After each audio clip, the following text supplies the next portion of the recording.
Lo que te pedimos, pues nos has dado a conocer el asunto del Rey.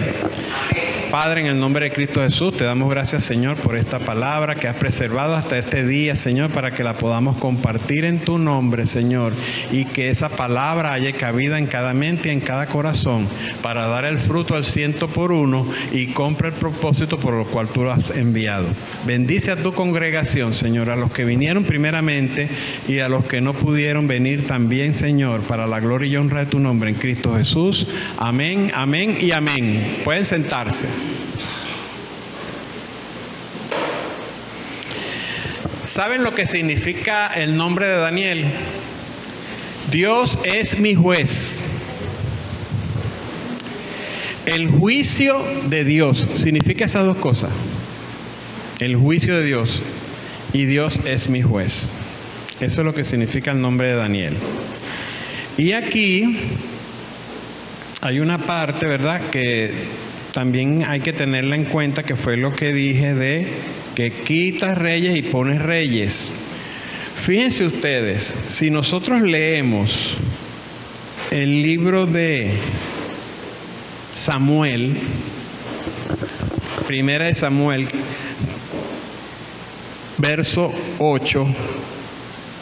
capítulo 8, Primera de Samuel, capítulo 8, versos del 6 al 7, dice así: pero no agradó a Samuel esta palabra que dijeron. El pueblo dijo algo.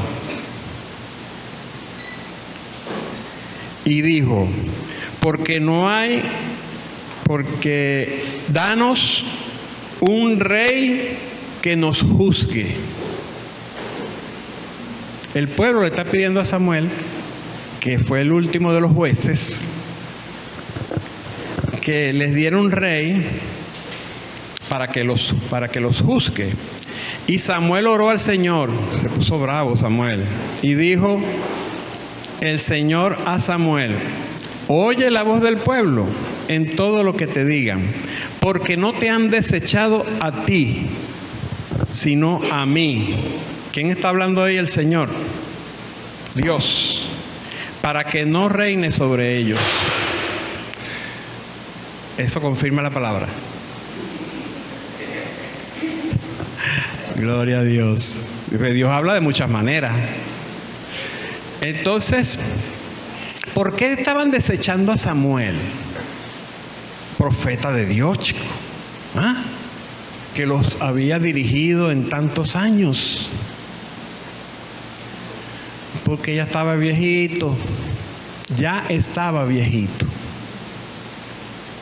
Ellos no tenían rey como Israel, pero ya estaba viejito. Yo me imagino que tenía más años que yo.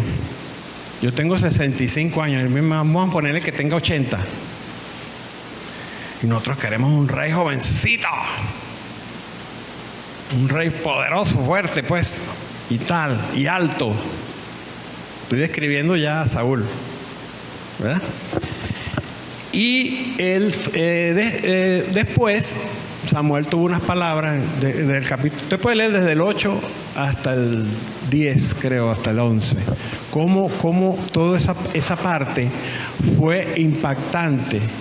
Cómo Dios dice: bueno, ustedes me pidieron un rey, yo era su rey, y ahora quieren otro rey que ellos a lo mejor puedan tocar, puedan ver, qué sé yo. ¿Saben que así pasa? Inclusive así pasó con Jesucristo. Jesucristo fue el Rey de reyes y Señor de señores. Y vino a la tierra para dar su vida en rescate de muchos, dice la palabra. No para rescatarlos a todos, pero sí dice rescate de muchos. ¿Ve? Y ese rey fue quitado. Porque Él murió, resucitó y ascendió a los cielos. Ese rey fue quitado.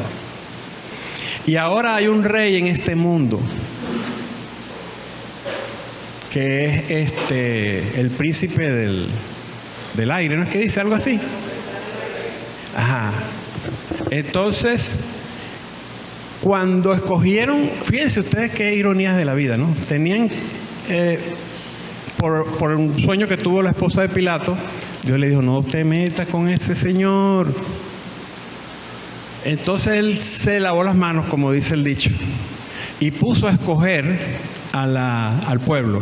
Aquí está Barrabás y aquí está Jesús. ¿A quién escogen ustedes para que yo lo libere? Para que yo lo libere. Y el otro condene, pues, sacrifique, crucifique. Y el pueblo, ¿a quién escogió? A Barrabás. Porque Barrabás era como guerrero. Era de una secta ahí. ¿Cómo que se llama esa secta que siempre me recuerdan? Tienen un nombre esa secta, pues ellos son muy peleadores y el pueblo quería un rey que viniera a cortar rabos y orejas. Y Jesucristo hablaba de paz. Y hablaba de que si te dan en una mejilla, pon la otra. Y que si te mandan a caminar una milla, camina dos. No, ellos querían a alguien que de verdad hiciera que si me pegaste a mí y nos pegaste a nosotros como pueblo, ahora te vamos a dar el doble. Y no sé qué. Y entonces, ¿qué pasó? Escogieron mal. Escogieron mal. Pero eso estaba escrito. O sea, eso fue como un artilugio, ¿cómo que dicen los abogados? Un artilugio, un artificio ahí para, tú sabes, esconder su culpa de su conciencia. De que él no lo hizo, que no sé qué, esto y lo otro. Claro que sí. Y el Señor le dijo, el Señor, ¿qué le dijo a Poncio Pilato? Toda autoridad te fue dada por Dios. Toda autoridad te fue dada por Dios. Si Dios no te lo hubiera dado, no tuvieras autoridad. Entonces, a veces nosotros pensamos que nosotros somos los que quitamos y ponemos reyes o presidentes. Vamos a actualizar la versión de la Biblia, no la viva, sino la Biblia del 2026. Nosotros pensamos que nosotros quitamos y ponemos presidentes. Sí, entonces no es así. Dios tiene el control de todo, ¿verdad? Y entonces Él al que quiere quita y al que quiere pone, y así. Es más, hay un dicho que dice, el pueblo tiene ¿cómo fue que lo escribí aquí? El gobierno que se merece. Los pueblos tienen el gobierno que se merecen. Y hablando de pueblos, habla de ciudades también, habla de estados, habla de países y hasta del mundo. El mundo tiene un rey que se merece por desobediencia. Porque rechazaron al Rey de Reyes y Señor de Señores. A los suyos vino, mas a los suyos no les recibieron. Mas a aquellos que les recibieron, les dio la potestad de ser hechos hijos de Dios. Es una potestad, es un poder. Dice, no me avergüenzo del Evangelio porque es poder de Dios. Amén. Fíjense lo que dice este otro versículo aquí que me llama mucho la atención. En Romanos 13 del 1 al 2. Dice, sométase toda persona a las autoridades superiores, porque no hay autoridad sino de parte de Dios, y las que hay por Dios han sido establecidas a nivel mundial y en todas las épocas. De modo que quien se opone a la autoridad, a lo establecido por Dios, resiste. Y los que resisten acarrean condenación para sí mismos. Cuando resistieron a Jesús, acarrearon condenación para sí mismos. Cuando rechazaron a Dios, cuando rechazaron a Jesucristo.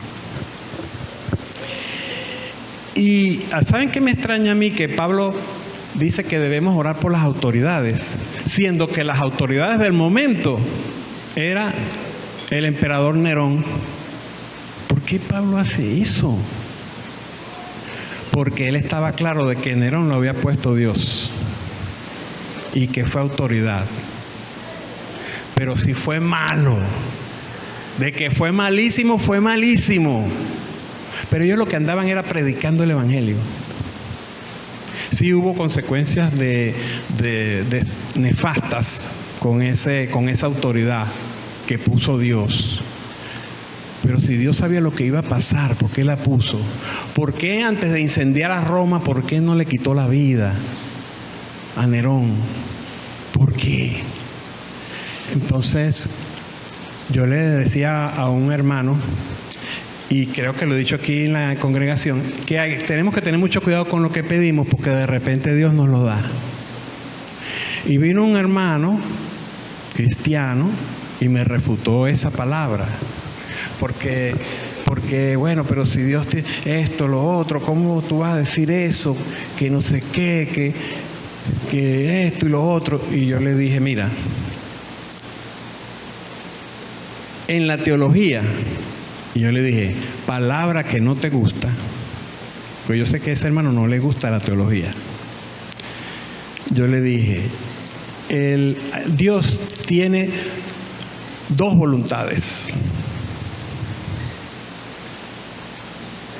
¿Usted creía que nada más tenía una? En teología hablamos de dos voluntades. La voluntad perfecta de Dios, que es a donde a mí me conviene más estar. Y la voluntad permisiva.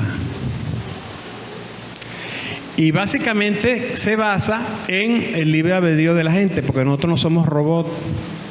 Aunque Dios pone el querer como el hacer, Él no te obliga a hacerlo. Entonces hay una voluntad permisiva.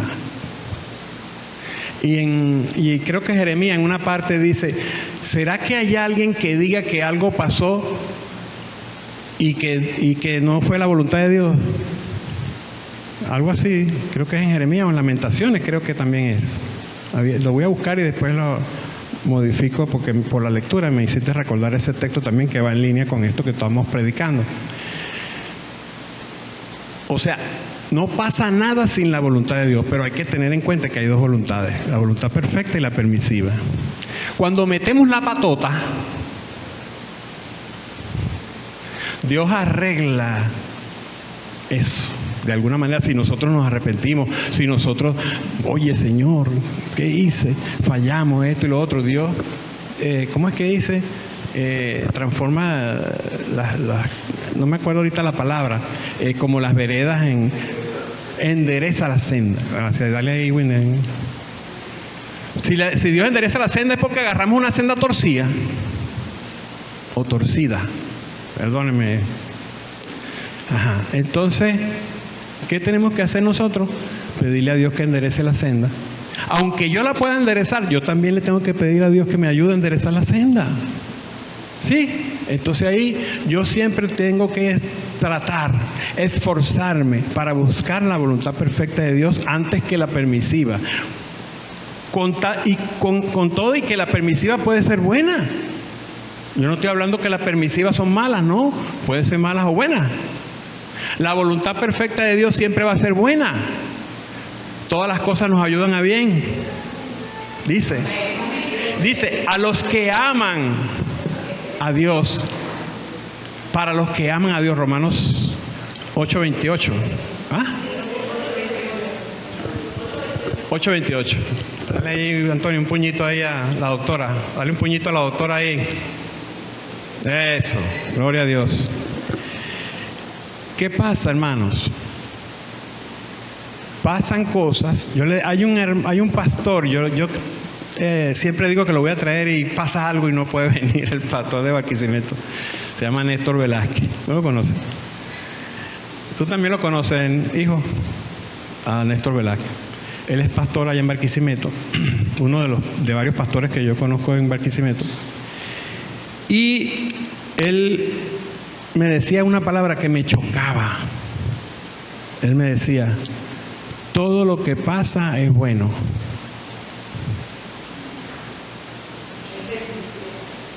Todo lo que pasa es bendición, por ende es bueno. Exacto, sí, esa es la palabra. Todo lo que pasa es bendición. Y a veces yo le llegaba, no, que me pasó esto, que no sé qué. Es bendición, hermano. Y entonces yo decía, Dios mío, le puse un ejemplo. No voy a poner el ejemplo de aquí, sino voy a poner un ejemplo. Vamos a suponer un ejemplo peor que yo le puse a él en ese entonces. Si hay una iglesia y viene un terremoto en medio del servicio, se destroza el templo y mueren la mayoría de los que estaban allí, ¿tú me vas a decir que eso es bendición? ¿Sabes qué me dijo? Que sí. Me dijo que sí era bendición. ¿Por qué? Eso me chocaba. ¿Por qué tú dices que eso es bendición? Porque fíjate, la iglesia, cuando la vuelvan a construir, va a ser una iglesia mejor. Y eso le pasó al pastor Fong. ¿Cómo que se llama? El de Puerto Rico. Otoniel Fong. La iglesia fue destruida por un huracán. Y ahora el templo que tienen, después de varios años, es mucho mejor que el que tenían. Ajá, ¿y los que se murieron? Bueno, los que se murieron en Cristo es ganancia. Dice la Biblia, morir en Cristo es ganancia. Y yo, wow, pero bien, y entonces no le gané, hermano, le ponía la que le ponía y él no le gané. Eso es lo que se llama fe. Eso es lo que se llama confiar que Dios tiene el control absoluto de todo. Amén. Ojalá tuviéramos esa fe que tiene ese pastor, todos nosotros, incluyéndome. Tremendo aprendizaje, ¿no? Y cuando lo vea le voy a decir eso. Yo le dije en estos días, mira, tú te hice referencia en la iglesia, no sé qué. Pero tenemos que estar claros, porque a veces nosotros oramos, Dios toma el control. No, Señor. Tenemos que creer que Dios tiene el control de todo. Imagínense que Dios perdiera el control a veces. Esto fuera un desastre total. Cuando el enemigo habló con Dios para dañar a Job, ¿qué le dijo Dios? Bueno, hazle lo que tú quieras, pero no me toques su vida. O sea, no lo puedes matar. Y le hizo de todo. Por eso que yo el libro de Job yo lo leo rapidito cuando lo estoy leyendo, con 42 capítulos. Me da miedo.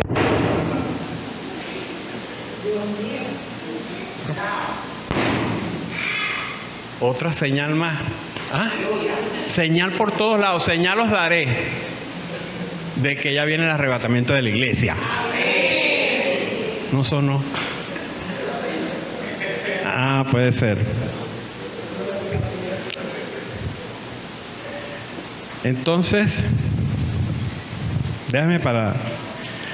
Cuando estamos hablando de eso, tenemos que estar claritos de varios aspectos claves, como por ejemplo la soberanía de Dios, la soberanía divina, pues. La soberanía divina que no es más que Dios tiene el control sobre quien gobierna y cuando es removido, mostrando que ninguna autoridad humana está fuera de su alcance. Nadie está exento de esto. También tenemos que tener clave el propósito y juicio. Un gobernante puede ser puesto por Dios para un propósito específico, incluso como un castigo para un pueblo desobediente, para la maldad del gobernante, pero la maldad del gobernante es juzgada. Yo le dije a algunos hermanos, a veces Dios usa una nación para castigar a otra nación. Y eso lo vemos hasta con el pueblo de Israel. El pueblo de Israel tampoco está exento de eso. Y podemos leerlo en su historia. Hay una responsabilidad humana. Ese también es clave, el tercer aspecto clave. La frase no significa que Dios aprueba la maldad. Los gobernantes deben actuar con justicia y misericordia, y los cristianos tienen la obligación de denunciar la injusticia y participar en la vida pública con principios bíblicos. Tienen su cuota de responsabilidad. Pilato no fue exonerado de eso. Y la cuarta, el cuarto aspecto importante es guía para la acción. Esta idea no justifica la pasividad. Porque pudiéramos pensar, bueno, si está Nerón ahí y Pablo dijo que oráramos por él y que no nos enfrentáramos a él, entonces es como una pasividad, ¿no? Entonces, esta idea no justifica la pasividad, sino que motiva a los creyentes a ser diligentes en la política, votar con conciencia y recordar que Dios es quien evalúa a los líderes. No olvidemos esto.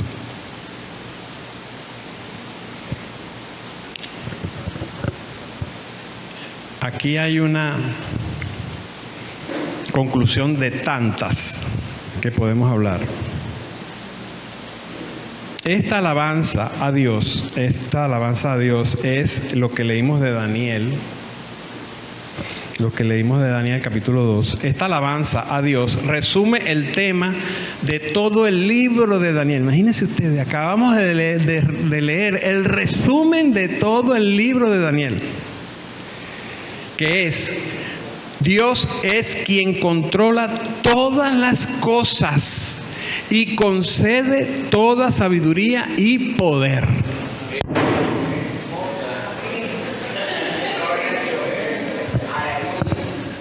Windows como que tiene un control remoto ahí que en lugar de decir amén. Entonces fíjense ustedes, no podemos estar orando, Señor, toma el control de Venezuela, Señor, toma el control. Ya Él tiene el control desde antes de la fundación del mundo. Todo está controladito. Dios no se va a adelantar ni se va a atrasar un segundo de lo que va a acontecer en la historia de la humanidad. Recommendation. Cuando vemos a líderes malvados que viven y a líderes buenos que mueren jóvenes, quizás nos preguntemos si Dios todavía regula los acontecimientos del mundo. Daniel vio a gobernantes malvados con un poder casi ilimitado cuando vio la estatua que soñó Nabucodonosor. Pero sabía y proclamaba que Dios controla todo lo que sucede. El mundo se mueve de acuerdo a los propósitos de Dios. Amén, me gustó ese amén. Permita que este conocimiento le dé confianza y paz. Suceda lo que pueda suceder en su vida. Por eso es que los judíos se saludan así, shalom. Si tú tienes amor y no tienes paz, te falta. Si tienes paz y no tienes amor, también te falta, porque Dios es amor. Pero también la paz, que sobrepasa todo entendimiento, también viene de Dios. Y entonces nosotros estamos aquí por la misericordia de Dios. Y los que no vinieron, ¿verdad? Ahí también hay una cuota de voluntad permisiva de Dios, no sabemos, ¿verdad? Y como consideración final, Dios tiene la autoridad soberana para establecer y remover a los líderes políticos, reflejando su poder absoluto sobre las naciones y los destinos de los gobernantes. Si Dios no hace esto que está aquí, nosotros pudiéramos llegar a creer que depende entonces del que está ahí en la presidencia, o del que está ahí en la gobernación, o el que está ahí en la alcaldía. No, todo depende de Dios. No entendemos, no lo entendemos. Así como yo no entendía y ahora medio entiendo que todo lo que pasa es bendición. Yo voy a traer a ese pastor para acá para que predique esa parte. También es bueno, fíjense. Les voy a dar otra consideración.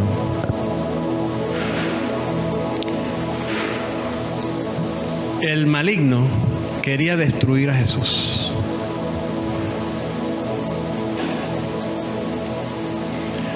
Cuando todo estaba saliendo como el maligno le quería.